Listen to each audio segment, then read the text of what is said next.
días, muchas gracias. Vamos a trabajar hoy la última parte de la unidad 14, concentrándonos en el contrato de transporte. Voy a pasar a presentar una presentación PowerPoint que ya está cargada en el aula virtual. Le pediría si me puede confirmar si puede ver correctamente el PowerPoint. Sí, profe, se ve bien. Bien, bueno, muchas gracias. Bien. Lo primero a mencionar es que tenemos muchas normas que se van a aplicar. Empezamos con el Código Erótico de la Resolución 1532 sobre las condiciones del contrato de transporte.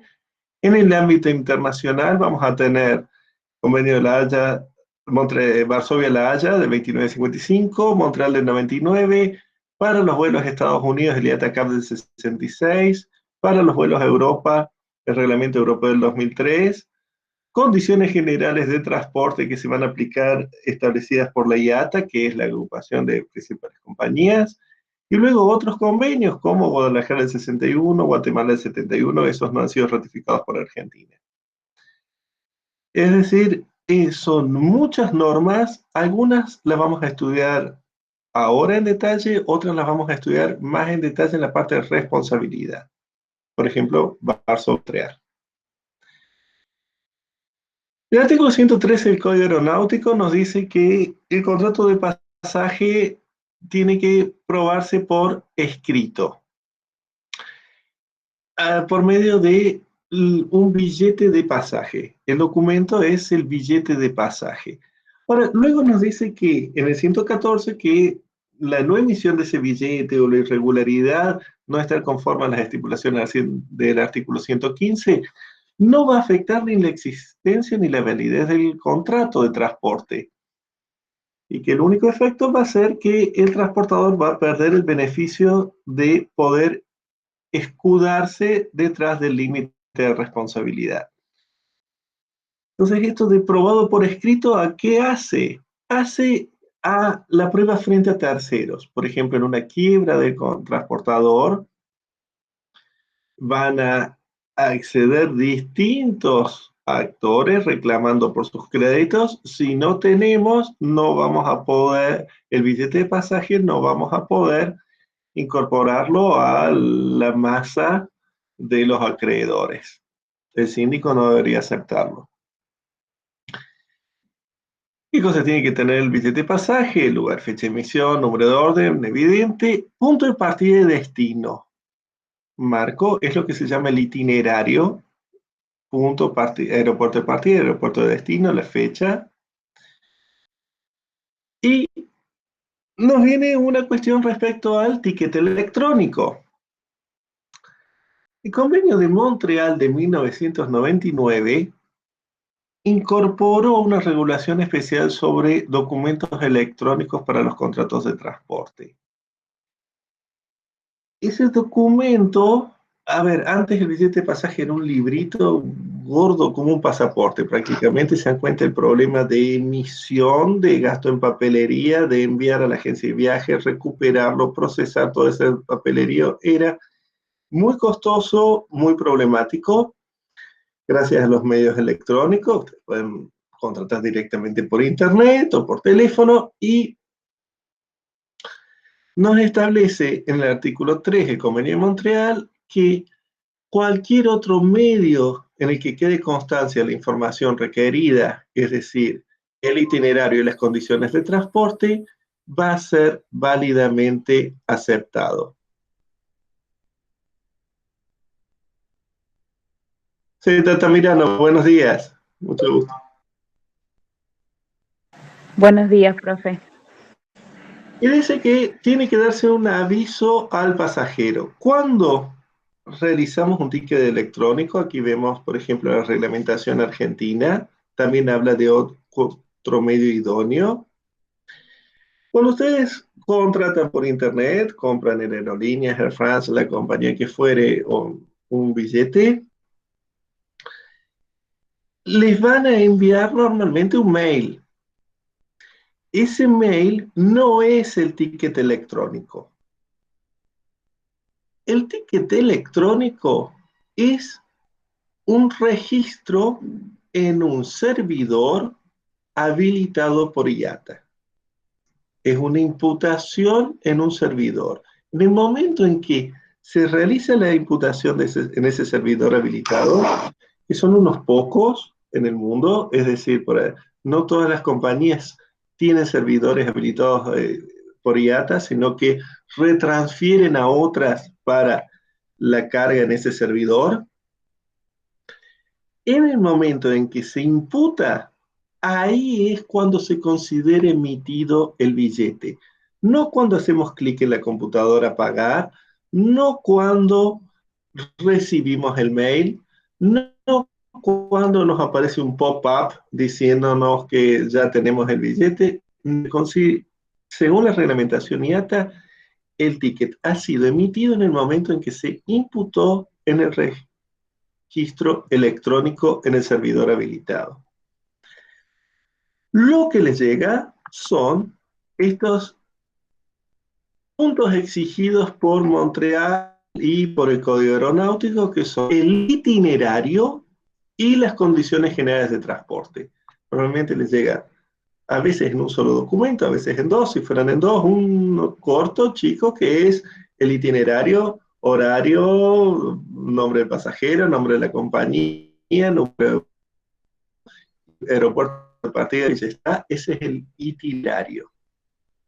Y el otro suelen ser varias páginas que son las condiciones generales del transporte, donde entra la explicación de las normas, la mención de las normas de Montreal del 99, las condiciones generales de IATA o las que la compañía que haya estipulado. Lo que nos llega es lo que obligatoriamente tiene que poner a disposición del pasajero la compañía de aviación, que es el itinerario y las condiciones de transporte. Puede hacerlo por mail, puede hacerlo en una pantalla directamente con un pop-up y con algún mecanismo de verificación de que usted hizo clic, aceptó eso. Lo importante es que esté disponible para el pasajero.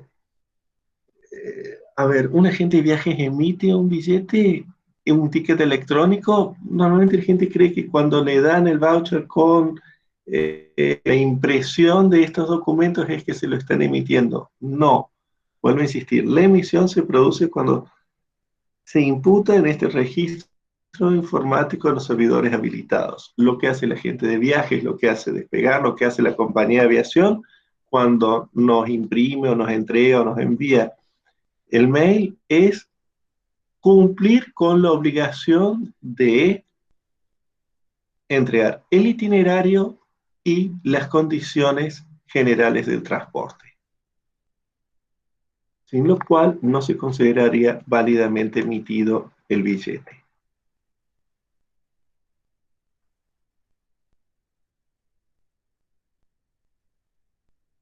Respecto al manejo de esos datos, tengan presente, bueno, el artículo 10 del reglamento de la resolución 1532, donde el pasajero está autorizando a retener los datos y a transmitirlo a otros transportadores o proveedores de servicio, por ejemplo, al que tiene el servidor habilitado o a las compañías en las cuales tiene una alianza y que van a ser parte de el transporte, si fuera, por ejemplo, considerado como un transporte único, pero porque así se contrató, pero un Córdoba, Buenos Aires, París, Marsella, y entonces está siendo realizado por distintas compañías.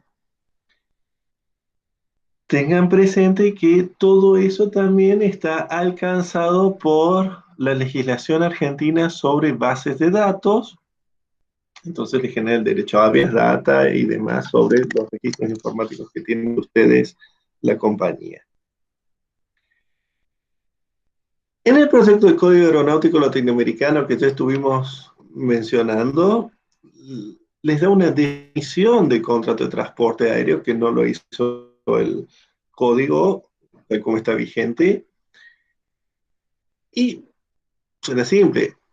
La obligación de transportar por vía aérea de un lugar a otro con una aeronave personas o cosas, contra el pago de un precio en dinero. Transportar por vía aérea. Eso significa que todo otro transporte terrestre de enlace, por ejemplo, ocurre muchas veces con las aerolíneas low cost en Europa que los llevan, usted quiere ir a París, desde Londres a París. De los aeropuertos de París, Roissy, Orly, tienen tasas de aeropuertos muy caras, no van las aerolíneas low cost ahí, van a Bové, por ejemplo, un aeropuerto secundario que está a unos 50 o 60 kilómetros de la ciudad. Lo llevan hasta ahí y tienen coordinado con empresas de transporte terrestre para que los esté esperando un bus y los lleve al centro de la ciudad del destino. El chiste del director de Ryanair, de decir que Ryanair logró que la gente fuera a lugares donde nunca jamás hubiera pensado ir. Quiere ir a París, no lo voy a llevar a París, lo voy a llevar a Beauvais y hasta ahí se acaba mi responsabilidad. Lo que ocurre en el transporte terrestre es un transporte hasta la ciudad de París que usted contrata en el aeropuerto con un transportista terrestre. Claro, es como Ya opcional, no profe, es esto, parte ¿no? de la compañía. Exacto, si usted quiere ir a pie con su mochila, va a pie con su mochila. Pero eso lo dejan en ese aeropuerto. No está incluido en esto, en la responsabilidad de la compañía de aviación.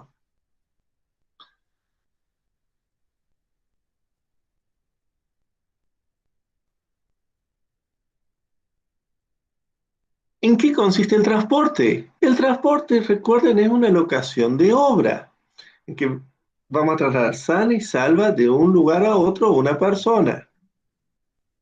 Es una locación de obra. Hay un opus, un resultado útil, que es llegar sano y salvo al aeropuerto de destino en las condiciones acordadas.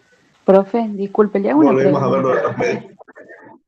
Sí, Ha pasado muchas veces que en la página, por ejemplo, de Despegar, te da la opción de poder contratar ese transporte de traslado, digamos.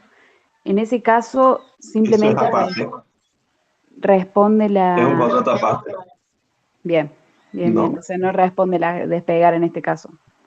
No, responderá la compañía de taxis o la compañía de buses o el señor Uber con el que se negoció.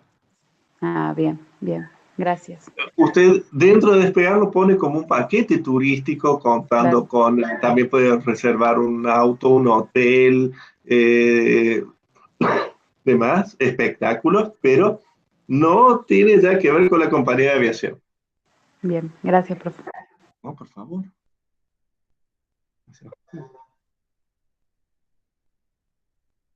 Bueno, estamos viendo la cuestión del ticket electrónico, también en el proyecto latinoamericano. Y la exigencia de vuelta que esté el itinerario y las condiciones.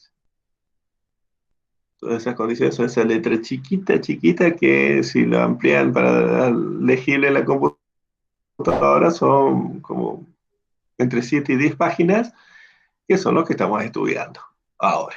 Y vamos a estudiar más en detalle la parte de responsabilidad. Eh, si no emitiera la misma cuestión, tanto a nivel nacional como internacional, y en Montreal lo van a ver, se pierde el beneficio del límite de responsabilidad.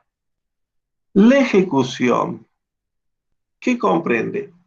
Desde el embarco, las operaciones efectuadas, desde el embarco, las operaciones efectuadas hasta las operaciones de desembarco. Es operaciones de embarco. A ver, esto es la ejecución. ¿El contrato desde cuándo existe? Desde que lo realizamos, emitimos el billete, papel o el ticket electrónico. El contrato existe desde antes. Su ejecución, podemos tener contratar un pasaje para de acá, para Navidad. El contrato lo hicimos ahora. Desde aquí ya tenemos un contrato válido. Su ejecución va a comenzar cuando comiencen las operaciones de embarco. Comenzar las operaciones de embarco es cuando físicamente ustedes están en el área general del aeropuerto, están en la sala de espera y reciben y comienzan a recibir indicaciones de la compañía de aviación para presentarse una puerta tal, por ejemplo. Cuando ya se ponen en la cola de la puerta tal, de la puerta 10, ahí ya están dentro del ámbito de la ejecución de la operación de embarco, de la ejecución del contrato de transporte. Y las responsabilidades, ya vamos a ver más adelante, por ejemplo, una lesión que usted sufre en ese momento, fíjense, todavía puede faltar una hora para que despegue el avión, pero en ese momento usted ya está en la cola para la puerta, donde van a revisar la documentación, pasaporte y demás, la reserva, ahí ya está bajo el régimen de responsabilidad de la compañía de aviación. En todo el periodo previo, la responsabilidad es del explotador del aeropuerto, en nuestro caso sería aquí, Aeropuertos Argentina 2000, el aeropuerto Córdoba, y que se rige por Código Civil. Desde que comienza la operación de embarque, entra a regir el Código Aeronáutico y la responsabilidad es de la compañía de aviación. La, Cuidado, ha habido jurisprudencia visto hace no relativamente mucho en Córdoba, donde, por supuesto, un tribunal local, no, el Superior Tribunal de Córdoba fue diciendo que era competente, por supuesto, no cuando tenía que aplicarse jurisdicción federal, decidió no aplicar el Código Aeronáutico porque fue una cancelación de un vuelo antes del embarque, que comenzaran las operaciones de embarco, entonces dice no hubo transporte. Entonces es una responsabilidad precontractual.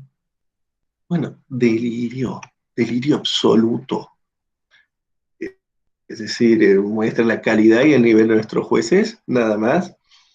Pero también se los planteo para no solo catarsis mía, pero sino llamarles la atención de que pueden encontrarse de las sorpresas más desopilantes. La ignorancia y la estupidez de una enorme cantidad de jueces, empezando en el Supremo Tribunal de Córdoba para abajo, es tan grande que realmente puede llevarlos a las sorpresas más exóticas. En el mundo civilizado eso no ocurre, en otros países de Latinoamérica eso no ocurre, pero el desorden y el descalabro que tenemos en materia de jurisprudencia aeronáutica en Argentina es realmente algo para sacar balcones. Así que atentos a esas cosas. Profe, ¿cuál es el fallo? Ay, no lo recuerdo acá, se los envío después. Se los cargo en el aula virtual. Bueno, Se los cargo en el aula virtual. Lo tenés que buscar en la computadora ahora.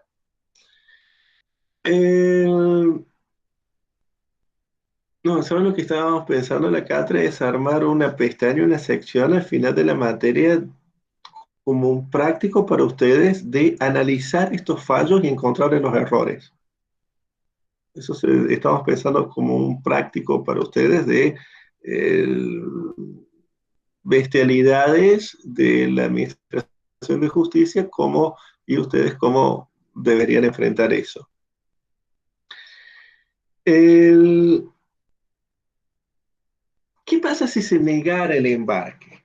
A ver, la primera situación es que el transportador va a poder negar el embarque si el pasajero no tiene la documentación necesaria, estuviere drogado, borracho, o por circunstancias físicas, por ejemplo, pudiera hacer peligrar la salud del pesaje o la seguridad del vuelo.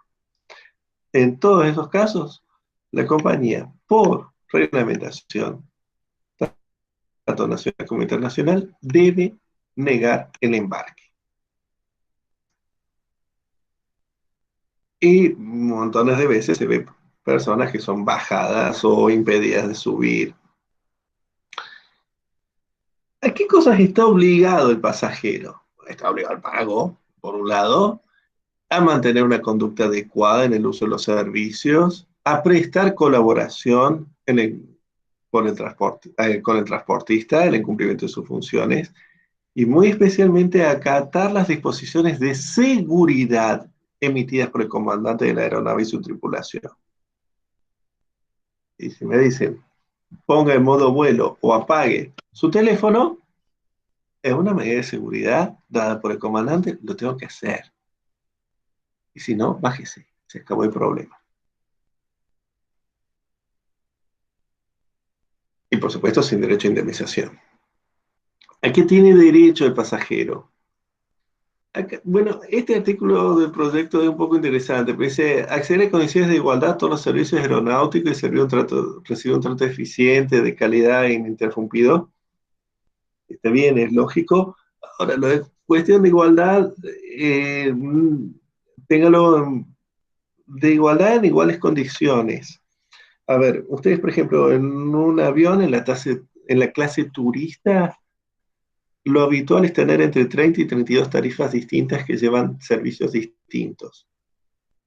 Se refiere a la igualdad de base respecto a los servicios generales y a la igualdad entre los que tienen la misma tarifa. Entonces habrá personas que tienen derecho a embarque antes, otras que tienen derecho de embarque después, fila prioritaria, más espacio para su equipaje de mano. Bien. Y eso no está violando este principio. Recibir información adecuada. Eso es uno de los problemas que más habitualmente ocurren con las compañías. No hay nadie para responder. Se canceló el vuelo, se suspendió y no hay nadie en ventanilla y no le dicen nada. Y luego el reintegro del dinero que hubiese pagado cuando no se hubiera realizado el transporte por causas imputables al transportista. Ya lo vamos a ver en detalle eso en la reglamentación nacional. Recibir atención médica, que se atiendan sus quejas, y luego el overbooking. El overbooking pasa por esta situación. Eh, Normalmente, a ver, tenemos 300 asientos para vender. Siempre hay gente que no llega.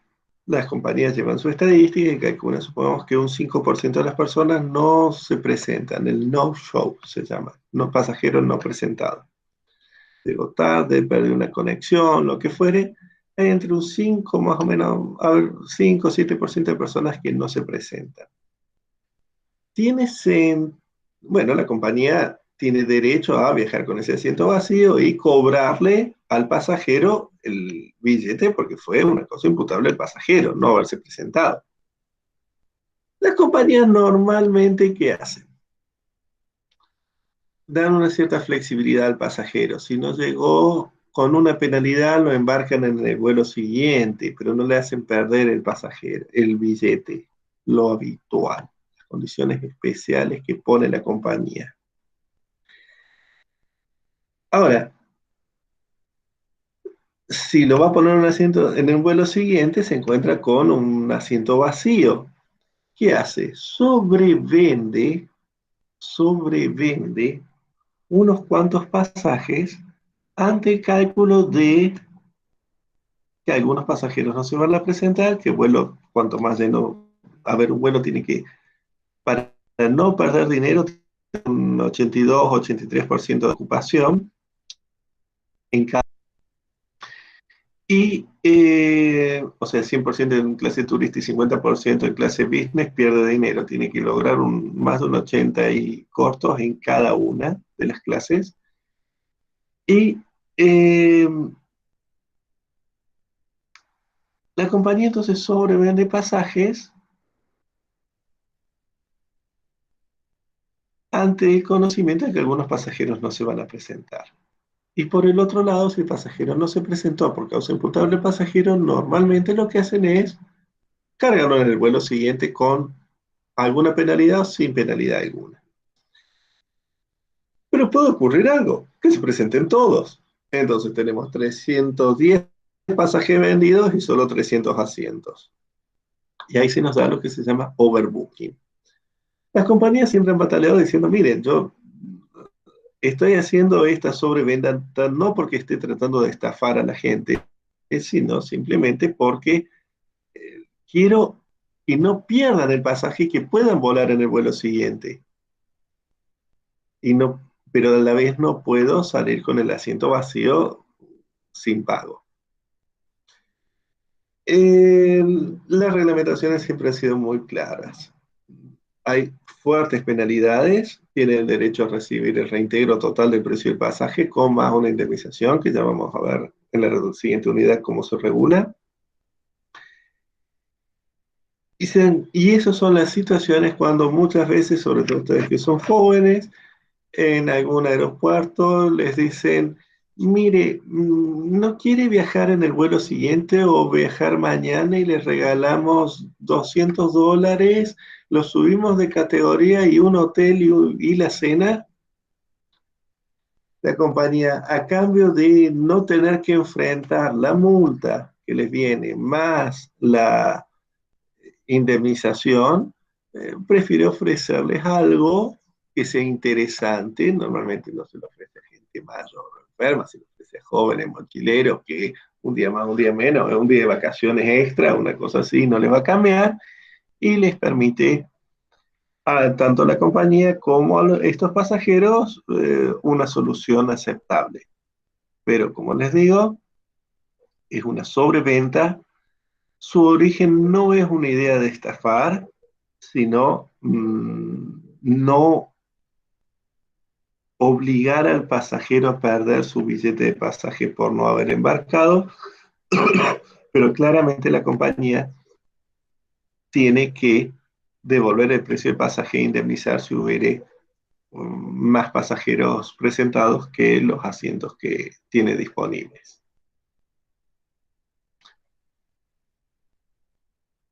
Si en el trayecto de viaje previsto este hubiera sido interrumpido por una causa imputable al transportador, el transportador está obligado a alojarnos, alimentarnos y facilitar la continuación del viaje. Vamos a ver eso bien en detalle en la reglamentación local. Y en los vuelos de conexión, eso es algo que pasa muchas veces, el transportista será responsable en su caso por los daños causados a pasajeros y equipaje por el retraso del servicio. Si la conexión forma parte del contrato. A ver, si contratamos, nosotros queremos ir a París y contratamos Córdoba, Buenos Aires con Aerolíneas Argentinas y después vamos y hacemos un contrato de transporte con Air France por Buenos Aires, París. Ahí tenemos dos contratos de transporte distintos con dos compañías distintas. Si Aerolíneas Argentinas se demora, llegamos tarde, ya partió el vuelo de Air France a París, no es un problema de Air France.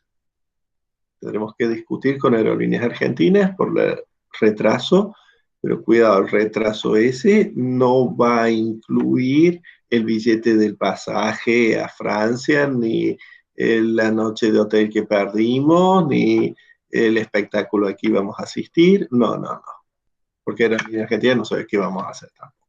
Entonces, hay una responsabilidad por retraso, pero no le vamos a poder imputar la pérdida de la conexión.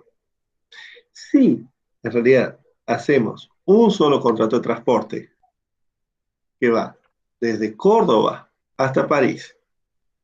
Lo hacemos con Aerolíneas Argentinas o con Air France. Siendo que va a ser prestado, ¿se acuerdan cómo veíamos por el 153? Una parte de transporte por una compañía y otra parte por otra, pero es un único contrato de transporte. Ahí sí la responsabilidad por los perjuicios que haya generado la demora y me haya hecho perder una conexión, sí va a tener que soportarlos el transportador.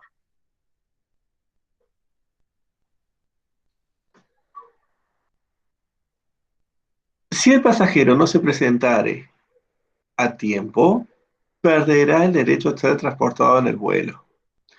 Con el reintegro del precio del pasaje, eso les dice el proyecto. Eso les dice el proyecto, no es así, no es así, marquen, cuidado, en la reglamentación local, no tenemos reintegro del precio del pasaje, lo perdemos simplemente, simplemente lo perdemos, este es un proyecto de modificación a la legislación actual.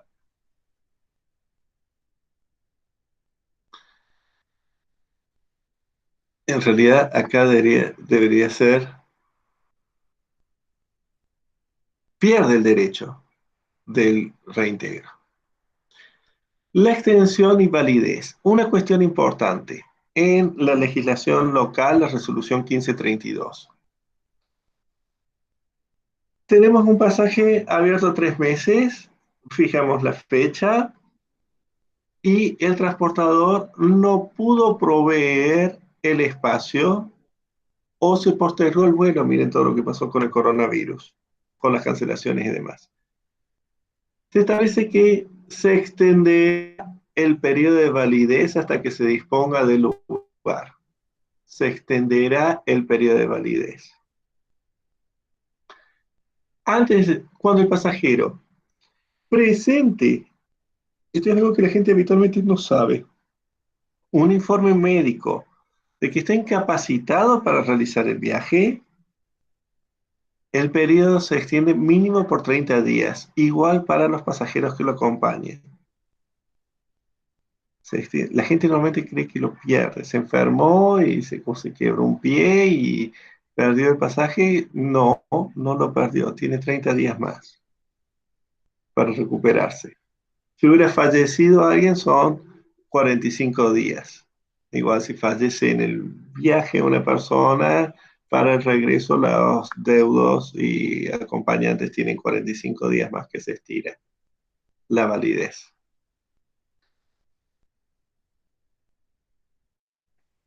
En la situación que ha vivido toda la aeronáutica mundial respecto al coronavirus y las cancelaciones de vuelo, tengan presentes que esas cancelaciones fueron establecidas en algunos casos fueron prohibiciones de vuelo establecidas por los estados y en otras las compañías generaron automáticamente la cancelación. Generaron automáticamente la cancelación. Si fue por cualquiera de las dos situaciones, el pasajero tiene el derecho al reembolso. Ahora bien, reembolsar todos esos billetes para las compañías de aviación los hubiera llevado a la quiebra automáticamente. ¿Qué fueron ofreciendo al principio? Fueron ofreciendo el reembolso, luego acordaron con los estados ofrecer simplemente la prórroga de los plazos para cuando termine la pandemia o un año, normalmente luego de la fecha prevista en la medida que se hubieran levantado las restricciones de vuelo. Es absolutamente razonable y si la compañía no quiere o no pudiera a el año, por ejemplo, prestar el servicio, ahí sí viene el reembolso. Digamos, es un pesar para los pasajeros, pero es absolutamente razonable si no hubiera llevado directamente a la quiebra a todas las compañías de aviación. Y no hubiera nada de reclamar, más que ir a patalear en una quiebra donde no iba a recuperar nada. Sí está ocurriendo ahora en Europa, se ha visto que las compañías están haciendo bastantes trampas. Por ejemplo, en Inglaterra se ha presentado el problema que las compañías les dicen, usted compró por teléfono, entonces la reprogramación la tiene que hacer por teléfono. No le permite hacerlo por la página. Bueno, enganchese el teléfono y pásese 4 días con todo lo de espera sin que le contesten. Así de simple, entonces no la puede hacer. Luego, supongamos que logra reprogramar, fijar una nueva fecha y se encuentra con que las tarifas se han modificado. Teóricamente le tienen que mantener la tarifa, pero hay servicios accesorios que antes teóricamente estaban en una promoción, que ahora no están, o que el equipaje le cambiaron las condiciones del equipaje y resulta que tiene que salir a pagar 100, 200 libras más por un vuelo internacional que no tenían previsto. Es decir, que mientras tanto, durante un año la compañía tuvo a su disposición el dinero que usted pagó, pudo obtener renta financiera sobre eso y después tiene el tupé de venir y reclamarle extra nuevas condiciones del transporte. Por supuesto, eso generó reclamaciones y acciones de las autoridades administrativas sobre el tema. Eso a estar atentos. Otra cosa importante, ciertas tarjetas de crédito como American Express siempre y la mayor tarjetas vieron tarjetas y unas que son black, que son para los clientes más importantes de los bancos, solo transfieren al transportista una vez que tienen la confirmación de que el pasajero estuvo a bordo. Es decir, usted puede comprar con American Express un vuelo hoy para Navidad, se lo van a debitar de la tarjeta hoy, American Express, pero lo va a guardar y se lo va a transferir a la compañía de aviación recién cuando se verifique que usted ha embarcado. Eso significa que si usted compró con esas tarjetas, a usted hay que investigar si su tarjeta tiene ese sistema, pero para estar atentos, si el vuelo no se realizó, el dinero no es transferido a la compañía de aviación y vuelve a ustedes, se los reimputa a ustedes la tarjeta de crédito, como un crédito a su favor, por ejemplo. Eso para estar atentos cómo ciertos medios de pago protegen mejor a los pasajeros en esta situación. Un poco se acuerdan lo que comentábamos en la reunión anterior sobre la situación en Estados Unidos y el proyecto para Latinoamérica de los contratos de charter con los operadores mayoristas, que no se transfiere a la compañía de aviación y a la operadora mayorista hasta que efectivamente el vuelo no se realizó. Acá en Argentina no tenemos esa reglamentación, pero sí las tarjetas de crédito lo hacen por su propia cuenta, como le digo, American Express y las tarjetas, hasta donde yo sé, casi todas las tarjetas black. Luego, siguiendo, perdón, ¿alguna duda sobre este tema hasta aquí? Profe, una pregunta. Sí. No, profe. Cuando usted contaba de las causas por las cuales no lo dejan embarcar el pasajero, Sí. que están enumeradas ahí, digamos, no es taxativo, digamos, son esas causales y algunas similares. En el 1532 en la resolución están enumeradas y completa con un inciso diciendo y toda otra circunstancia que pudiera afectar la seguridad del vuelo. Así que eso también queda bastante a criterio del comandante de la aeronave. Bueno, profe, gracias. Digamos, puede ir desde groserías al personal de cabina, al ocurrido, maltrato a otro pasajero, desde un pasajero loco que quiere abrir una de las compuertas del avión para suicidarse. Hay de las cosas más extrañas que puede llegar a realizar la gente. Hay ciertas cuestiones también. A ver, por ejemplo, había muchos problemas con los niños. A ver, eh, si les ha tocado viajar en largo trecho con niños, saben que puede ser bastante difícil, no tanto para los padres, sino para el pasajero del lado, que está al lado. Soportar ruido, movimientos y demás. Y eso trae muchas quejas, trae habitualmente muchas quejas. No se lo puedes embarcar, por supuesto que no, pero sí ha llevado a que una gran cantidad de aerolíneas no acepten niños en clase business o primera clase. Solo pueden ir en clase turista. Solo en clase turista.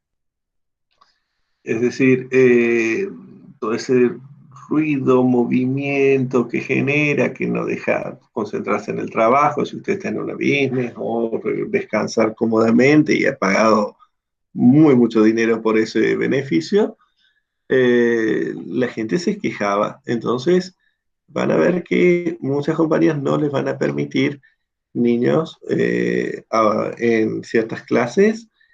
Esta es la cuestión de las embarazadas después del sexto mes. La compañía puede, normalmente va a negarse porque no se encuentra en condiciones a bordo de la aeronave de enfrentar los problemas de, de proteger y cuidar adecuadamente a la mamá y al bebé en un parto.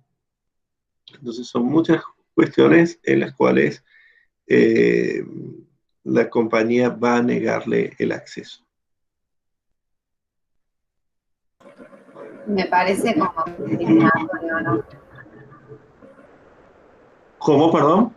Como discriminatorio, me parece. Lo de los niños en clase business, bueno, es una condición del contrato, se puede elegir directamente, vaya en clase turista, vaya por otra compañía. Le digo, a ver, porque para las compañías de aviación la clase turista no es rentable. La clase rentable es la clase business y primera clase. Eh, y eso representa entre un 15, más o menos un 20% del volumen de pasajeros en las rutas principales a nivel mundial.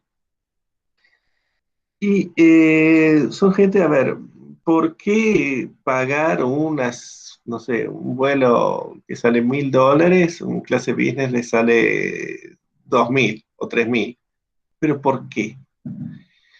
Y bueno, porque si usted viaja a 15 horas en un avión, con las rodillas en la nariz, sin dormir por el ruido y demás, eh, con un espacio muy pequeño, usted no puede ir y negociar un contrato con una empresa al día siguiente. Puede ser un vuelo Córdoba-Buenos Aires, pero no de acá a Europa. Entonces necesita un día de hotel para recuperarse, necesita poder poner a punto las cosas, necesita cenar, necesita desayunar al día siguiente. Es decir, son un montón de gastos que tiene la empresa que prefiere pagarle business. Y en business tiene un espacio de trabajo, puede tener reuniones de trabajo, tiene conectividad, va avanzando en el trabajo, es decir, no, es un día de trabajo que tiene para la compañía, duerme perfectamente y entonces apenas llega, media hora después lo puedo tener negociando un contrato. Entonces me ha ahorrado ese tiempo en el lugar de destino, he ganado un día de trabajo y que lógicamente no quieren perderlo. Quieren perderlo. A ver, yo soy padre y entiendo la situación de un pasajero de business de que no quiere tener niños al lado. Entonces, algunas compañías dicen simplemente no contrato. No es que no, si le vendió no lo va a aceptar, simplemente no le va a vender. No le va a vender. Las embarazadas sí es una cuestión de seguridad. Aparte, considerando vuelos internacionales, muchos países, sobre todo los que tienen el régimen de jus soli para atribución de la nacionalidad, no aceptan tan fácilmente el ingreso de embarazadas de más de 6 meses, porque si naciera en el territorio del bebé, pasaría a ser ciudadano de ese país. Entonces, para los jus sanguinis no es tanto problema, pero para los jus soli sí. Entonces, les piden documentación especial migraciones y muchas veces no les aceptan. Si usted va a pedir una visa teniendo 6 meses de embarazo, no se le va a dar la mayor parte de los países del mundo. Así de simple. Espere que nazca el bebé o viaje antes y vuelva antes. Así de simple. Digamos, hay muchas cosas que ahora se han saltado a la vista masiva por las restricciones del coronavirus, pero que ya existían de antes por cuestiones migratorias y de nacionalidad. Así que eso, en el fondo, están siguiendo las estipulaciones de los sistemas de migraciones de los países. Y además le digo el problema de atender un parto a bordo. Atender un parto a bordo no tienen quirófanos, no tienen sangre, si hay que hacer una transfusión, no hay manera de estar preparado para eso. Sí, coincido en la cuestión que por ahí, digamos, a simple vista parece discriminatorio, pero bueno, si uno lo analiza un poquito más, dice, bueno, se entienden las causales y las justificaciones, pero por ahí lo que no se cierra mucho es el tema de no contratar con alguien porque tiene niños en primera clase, por ejemplo, que ya ahí no veo ningún riesgo ni nada, salvo la cuestión de la tranquilidad de las personas que puedan viajar en ese tipo de vuelo. Ah, bueno, eso, por cierto, a ver, poniéndome el abogado del diablo, la defensa de las aerolíneas, que no es específicamente mi posición, ni mucho por el contrario, pero para explicar el fondo es, normalmente, a ver, una aerolínea cuando vende, si bien está vendiendo un transporte, lo que vende es el destino. Usted compra por el destino, pensando en lo que va a hacer en el destino. Es más, si usted iba de luna de miel y llovió, cayó una tormenta, hubo un toque de queda, en el vuelo de vuelta, cuando la compañía de aviación le haga una encuesta y le diga, ¿qué tal le pareció el vuelo? Va a decir una porquería. ¿Pero por qué? Porque lo que pasó en el viaje fue una porquería. Pero el avión estuvo perfecto, pero la gente le va a poner, fue una porquería el vuelo. Es notable. Uno compra el destino, pero los de business y primera clase no solo están comprando el destino, sino también están comprando la experiencia del viaje. La experiencia del viaje es importante. Para la mayor parte de los pasajeros de clase turista, que el asiento sea grande, sea chico, vayan parados, o vayan sentados, vayan amontonados, haya película, no importa. Importa tres pepinos para la mayor parte de los pasajeros de clase turista. En las encuestas de satisfacción. Lo que a los que sí les importa es a clase business y primera clase y por eso pagan. Es decir, cada uno está, la idea de toda la variación de tarifas y de clases es que cada uno pague por lo que está dispuesto a pagar, por lo que valora y no pague nada más de lo que aquello que valora. Si yo valoro una cena gourmet, que la pagas de esa manera y si no, que me lleve, me coma un maní y se acabó el problema. En primera clase hay ciertas cosas que se valoran por parte del cliente que las exige y que, bueno, sí, se quejan, sí, son afectados por otros pasajeros en la recepción de esas prestaciones que están esperando. Entre ellas dormir. Entiendo perfectamente su posición. A mí me ¿Cómo? Perdón que le interrumpa, que mientras le escuchaba a usted, digo que estaría buenísimo. A ver, yo nunca viajé, la verdad, les soy sincera, en avión. Tengo dos hijos pequeños. Si viajar en avión creo que sería un caos. Pero justamente se me ocurre que estaría buenísimo poder habilitar una clase para niños, eh, justamente por este tema de la experiencia del viaje. Bueno, esa es la clase turista. Claro. Es clase para niños, pobres, hippies, mochileros, toda esa gente. Sí, bueno, me refiero a un tema de entretenimiento, por ahí, bueno, otras cuestiones que por ahí Bueno, hacen un poco el viaje. eso es una de las diferenciales de una compañía en capacidad del entretenimiento a bordo y demás, eso sí, sí. Pero como le digo, no importa qué entretenimiento les ponga, aunque le ponga una plaza de juegos, va a haber ruido, aunque Sí, más no sea ruido. claro. Y no es por lo que está pagando alguien de primera clase, no es por lo que está pagando de primera clase. Eh, Pone usted por una aerolínea especializada en niños, ha habido. Este, pero como le digo, lo principal para la compañía son los clientes de negocios. eso es lo que más va a tratar de proteger, porque eso es lo que le da la rentabilidad. En su momento, cuando se había puesto el vuelo Córdoba-Madrid directo, eh, clase turista salía al 100% llena, y clase business salía a no más del 50%. Bueno, se tuvo que levantar a los pocos meses porque no me importa si la clase turista está llena, no me alcanza con eso, necesito tener una buena ocupación en clase business. Y es lo que esperan los clientes. Entonces, por eso separó clases, separó servicios y eso fue la gran percepción de las low cost. Las compañías en su momento, antes de estar normalmente estatales, monopólicas, gigantescas compañías de aviación, venían compitiendo no con las tarifas, sino que cobraban tarifas altísimas, pero competían por servicios accesorios, la cena de Francis Malman en Aerolíneas Argentinas, o todos servicios de elegancia, estilo, parecía algo como victoriano, de nobles de la época victoriana volar. Eh, Se descubrió que a la clase turista no le interesaba eso. Es más, ni siquiera, como le digo, me interesa ir a la ciudad de destino, me interesa llegar, con que me lleven cerca ya está. Con que me lleven cerca ya está. Lo único que me interesa es la tarifa y que se cumpla el horario. Nada más.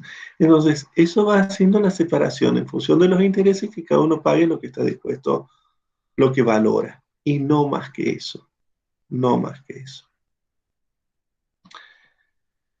Bueno, vamos a la cuestión de cancelación o denegación del embarque.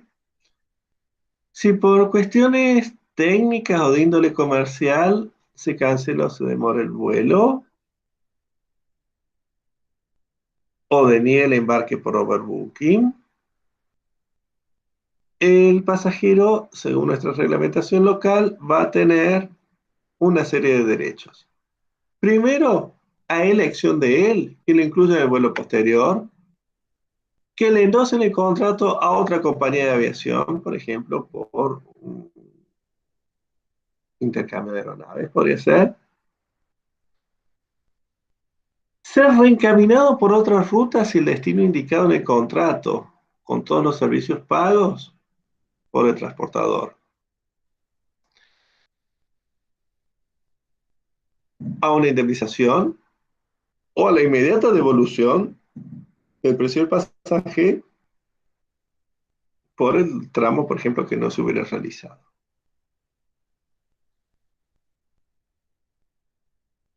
Luego, habla de servicios incidentales. Cuando se hubiera producido esta situación de denegación o retardo de más de 4 horas, Europa son 2 horas, nosotros son 4.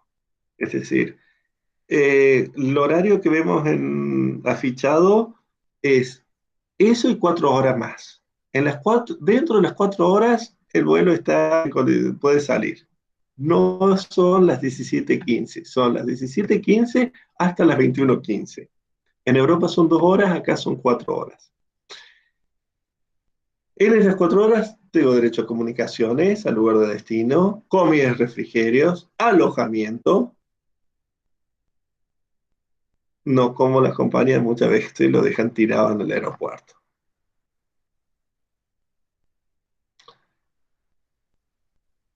No está obligado a prestar estos servicios incidentales que son alojamiento, alimentación, comunicaciones, cuando la causa de la demora o cancelación sea meteorología. ¿Por qué? Porque es una decisión del comandante y por seguridad de vuelo. Eso no es una causa imputable a la compañía de aviación. Se está demorando porque la compañía nos está protegiendo de volar en una circunstancia peligrosa, hay una tormenta, hay un huracán, lo que fuera, entonces está cerrado por niebla un aeropuerto.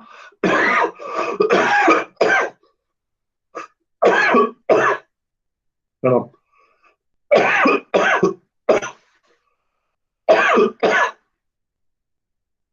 Perdón un segundo.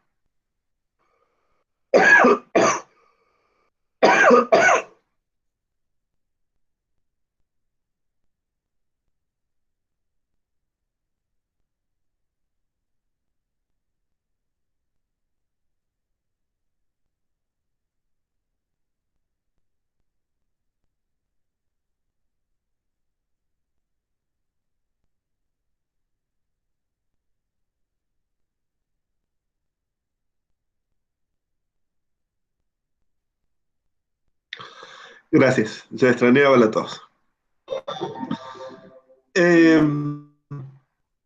compañía no está obligada a ninguna de estas cuestiones de alojarnos o alimentarnos cuando sea por cuestiones meteorológicas. ¿Dudas sobre estas cuestiones que hemos estado trabajando? No, profe, por ahora no.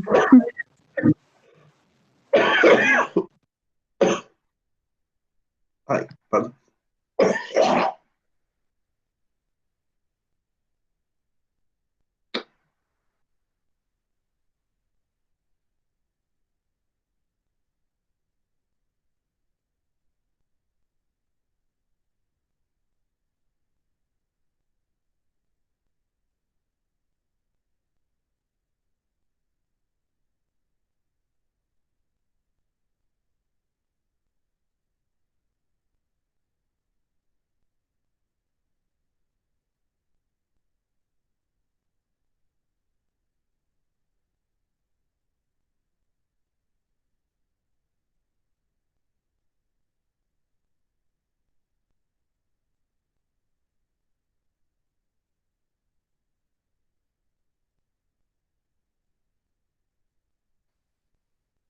Bueno, gracias. Ay, ay. No hay dudas, bien. Tengan presente que esta resolución 1532 se aplica tanto al transporte doméstico como a los vuelos internacionales. Está en consonancia con Montreal el 99.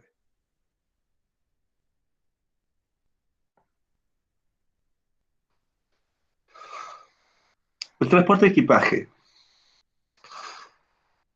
Aquí tenemos en pantalla la regulación del Código Aeronáutico. El transporte de equipaje es un contrato accesorio al contrato de transporte de pasajeros. No puede haber equipaje sin pasajeros. Siempre tiene que estar asociado. No necesariamente el equipaje debe viajar en el mismo vuelo, pero sí estar asociado. Y vamos a tener dos tipos de equipaje. Equipaje de bodega y equipaje de mano, llamado el que conserva bajo su custodia de pasajero. Van a dar origen a dos regímenes de responsabilidad distintos. Por el equipaje registrado en bodega, que es también un elemento con el que compiten las compañías de aviación en darles más espacio, por ejemplo, más de bodega. Se va a emitir un talón de equipajes. Ese tirilla con código de barras que le ponen a la maleta y le dan un sticker a pasajero, no es el talón de equipaje. No es el talón de equipaje. Es un control de identificación de la maleta. El talón de equipaje normalmente está incorporado al mismo billete. Van a ver que dice billete de transporte de pasajeros y talón de equipaje. Normalmente les está expresado así. El talón es el contrato. Que tiene que indicar, bueno, las condiciones, peso, cantidad, bultos y demás. Si hubiera un valor declarado, porque si hiciéramos una declaración de valor, por ejemplo, si llamamos joyas, cosas así, eso nos va, y fuera aceptada por la compañía de aviación, eso nos permitiría subir el límite de responsabilidad. Y si no emitiera talón de equipaje válidamente, o simplemente no lo generara, la compañía no va a poder escudarse del límite de responsabilidad. La resolución 1532 nos dice que respecto al equipaje no registrado, que es artículos indispensables para uso y comodidad durante el viaje, durante el vuelo. Gente va con toda la mochila y cosas así, eso realmente debería ir en bodega, no en equipaje de mano. Van a ver que cada vez las compañías están siendo más estrictas respecto a qué puedo llevar en equipaje de mano, cada vez más pequeño. Por una razón, no tanto del peso, porque eso iría abajo, sino por el tiempo de demora en... A ver, cuanto menos tiempo esté en pista, menos tasa de aeropuertos paga. Entonces, si puedo llenar y tener listo para partir el avión 10 minutos antes, me conviene y me permite no llegar tarde al siguiente destino.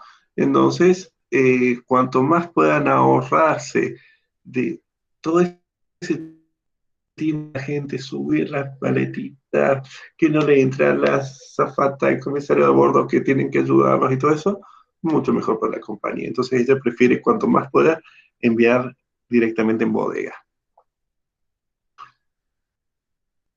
Derecho de inspección. Lo mismo que con las cargas, sí tiene derecho la compañía a inspeccionar el equipaje. Si no estuviera de acuerdo con esta inspección, el pasajero tiene derecho a rehusar el transporte de este equipaje. En realidad, digamos, en los vuelos regulares no es un problema porque antes ya lo inspeccionó la autoridad aduanera, pero siempre está en pie el derecho de la compañía de hacer una inspección.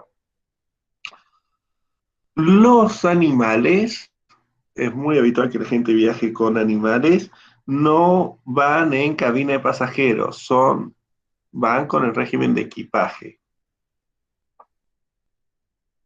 Van con el régimen de equipaje.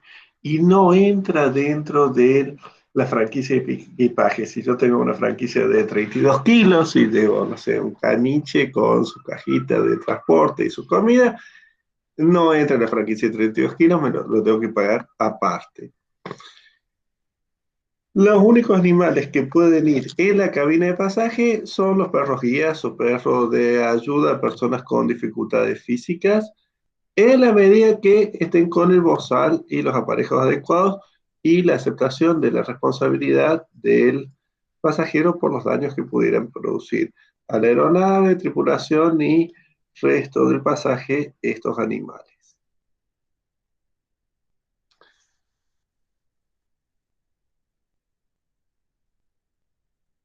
La 1532 nos habla de ciertos objetos que están prohibidos, que eso ustedes los ven en las cartillas de la aeronave, de la compañía, en el aeropuerto, les llegan cuando tienen las condiciones generales, por ejemplo, aerosoles, químicos, objetos que puedan producir derrames, armas y demás, tienen derecho a negarse el transporte de la compañía y ya nos quedan simplemente transporte de mercancías y algunos contratos aparte. Que no están regulados detalladamente en el código. ¿Dudas sobre equipaje? No, profe. No, profe. Bien. Avanzamos entonces en transporte de mercancías. ¿Cómo se va a instrumentar? Por una carta de porte. Esa carta de porte se puede emitir también electrónicamente gracias a Montreal de 99, la resolución 1532. La carta de porte aérea. ¿Qué cosas tiene que tener? Lógico, un documento de transporte, identificación de la mercadería, el itinerario, el plazo, la ruta, los documentos que se acompañen, si hubiera un valor declarado.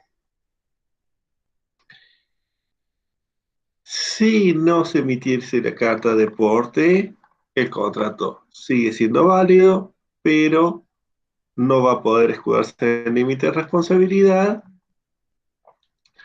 Y este artículo 123 que nos dice que algo que ya hemos visto en marítimo, que con el conocimiento de embarque, que salvo prueba en contrario, que hubiera un fraude, por ejemplo, hace fe del perfeccionamiento del contrato, recepción de la mercadería por el transportador y las condiciones del transporte.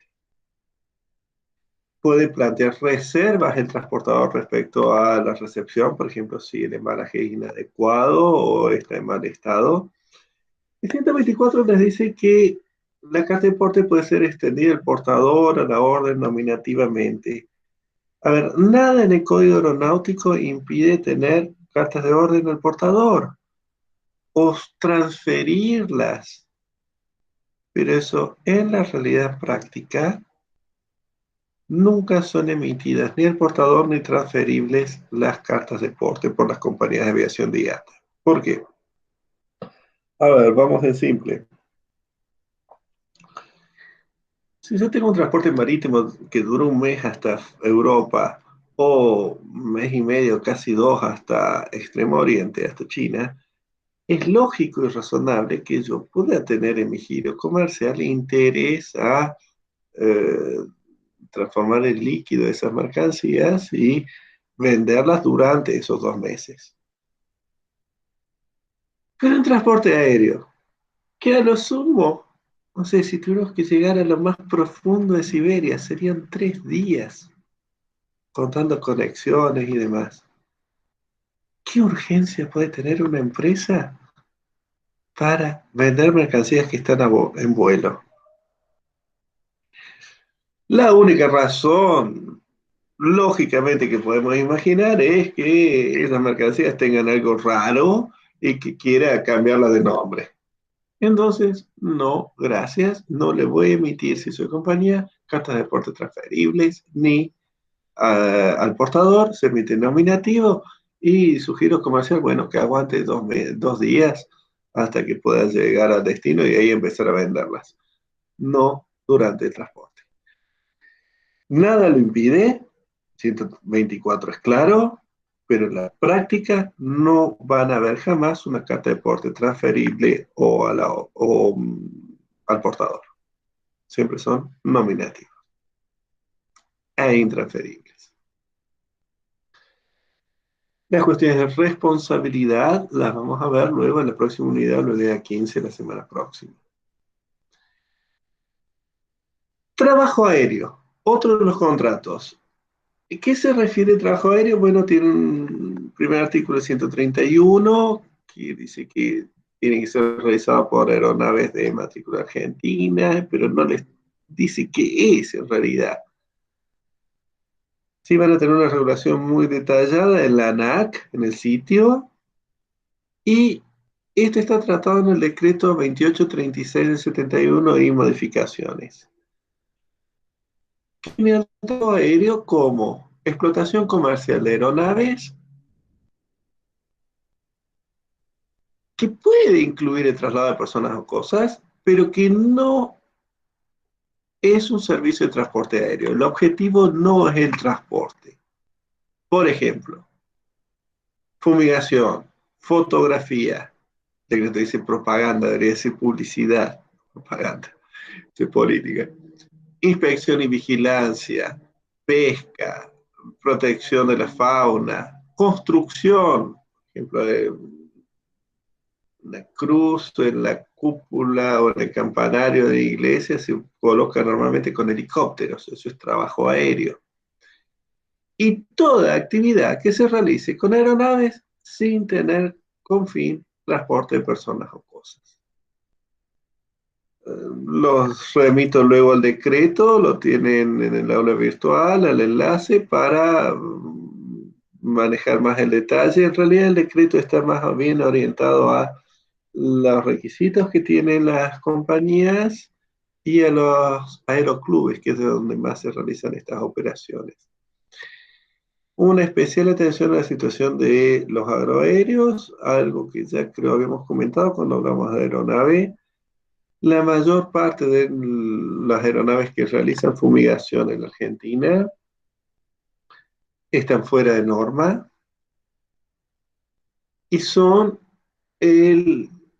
la principal causa de accidentes. Son pilotos novatos volando a muy baja altura, con aeronaves fuera de reglamento, entre árboles, torres y cables que no tienen las medidas de señalización correspondientes, y es realmente una situación grave en Argentina. Estamos hablando de muertos por año por culpa de los accidentes en la aeroaplicación. 2 o 3 muertos por año, sin contar heridos. Ciertos contratos que no están legislados en el código. El de construcción de aeronaves lo tienen tratado en proyecto de código de la LADA. Lo que va haciendo esta sección es tratar de separar bien el contrato de construcción con, fíjense que son pocas hipótesis que entran en el contrato de construcción: desarrollo y construcción de un nuevo modelo, reconfiguración de un modelo ya existente en el mercado, por ejemplo, pasar, si fuera la fábrica de aviones, de un Pampa 2 a un Pampa 3, o construcción de un experimental. Los otros contratos entran dentro del marco de una compra-venta de cosa futura o de una locación de obra, cuando sea el fabricante, el constructor, el que emite certificado tipo homologación. En la aeronáutica comercial, las aeronaves se construyen a pedido. Se establecen con especificaciones técnicas. Tenemos una aeronave, un 737, y configuraciones específicas que pide la compañía de aviación, de cómo quiere los asientos, los tanques de combustible, las turbinas y demás. Y se van haciendo distintas configuraciones en atención a lo que solicita la compañía de aviación. Ese contrato de construcción ya genera una obligación por las partes. De constructor, la primera es construir y entregar en fecha. El no entregar en fecha va generando penalidades y derecho a rescindir por parte de la compañía de aviación. Son contratos que entran bajo el esquema de compra-venta de cosa futura. Y ustedes van a ver que una compañía de aviación normalmente va y dice: compro 20 con opción a 30 más. Entonces, se van a realizar esos 20 y va a tener una opción hasta el plazo de fecha tal para solicitar 30 más, manteniendo un precio y una configuración ya previamente acordados para estos 20. Cuando se hace el lanzamiento de una nueva aeronave comercial, la compañía normalmente ha co-desarrollado, la constructora ha co-desarrollado con sus principales operadores. El ejemplo es el 3 más, a ver, tomemos los dos grandes últimos desarrollos, el 380 de Airbus y el 787 de la Boeing. Boeing sentó a sus 20 principales compañías a diseñar con ella, y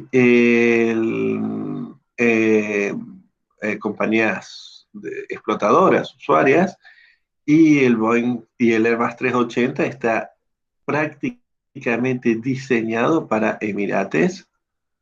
Por eso también ha sido una de las complicaciones que ha tenido luego para venderlo a otras empresas, porque está hecho para jeques árabes, no para cualquier persona. Así está pensado. Esas aerolíneas que son los primeros compradores normalmente encuentran unos descuentos espectaculares, y luego las otras tienen que ir pagando tarifas mayores, donde viene la ganancia de la constructora. Otro contrato es el de rampa, la asistencia en tierra. El servicio de rampa en otros países es libre, es algo muy caro, muy caro. Estamos hablando desde la provisión de combustible, la provisión de los alimentos, la limpieza.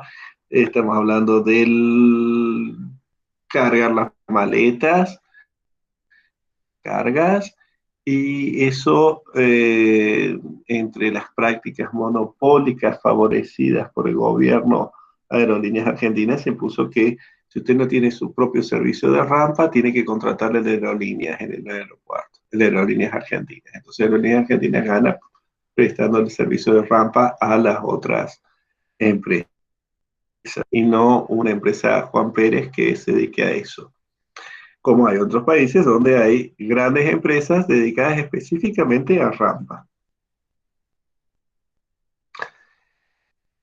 Otro es el contrato de hangaraje, la prestación de servicios de hangar y instalaciones cubiertas para la protección de la aeronave. Eso es típico tanto en los grandes aeropuertos y sobre todo es uno de los contratos principales que hacen los aeroclubes, el hangaraje y custodia de la aeronave.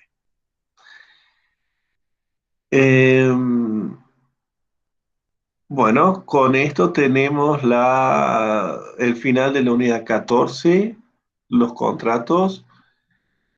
Especial atención, reglamentación por el Código Aeronáutico y la resolución 1532, la tienen que manejar bien esa resolución. Va a haber algunas cosas que van a encontrar en el articulado o en los libros que las vamos a, por una cuestión didáctica, tratar más en detalle en la unidad de responsabilidad, no en este momento. Y Montreal de 99, por supuesto. ¿Dudas, comentarios, algo de interés? Profe, le hago una consulta. El jueves que viene tendría que ser el examen y el día martes Esa es la próxima, sí. vamos a poder sacarnos dudas de marítimo. Yo tengo anotadas. Sí, señorita, vamos a aprender responsabilidad y las dudas. Bueno, si tiene dudas ahora, pues empecemos a aprovechar si las tiene anotadas. Pasa que, bueno, no tengo el cuaderno a mano ahora, pero las tengo anotadas porque mientras iba leyendo las iba anotando. Y Sí, el jueves, en la clase próxima vamos a tener una parte para responsabilidad y otra parte para consultas. bueno, era esa la consulta. Ahora cada una más o menos. Exacto. Los parciales están listos, así que ¿La modalidad cómo era, profe? las opciones verdaderas y falsas. Ah, bien. Por Yo una no tendría más dudas, profe, por lo menos por la clase de ahora. clase de ahora. Bueno, entonces me despido de ustedes, les agradezco profundamente haber estado hoy para la presentación y la grabación. Y este Bueno, video... profe. Bueno, profe, muchas gracias.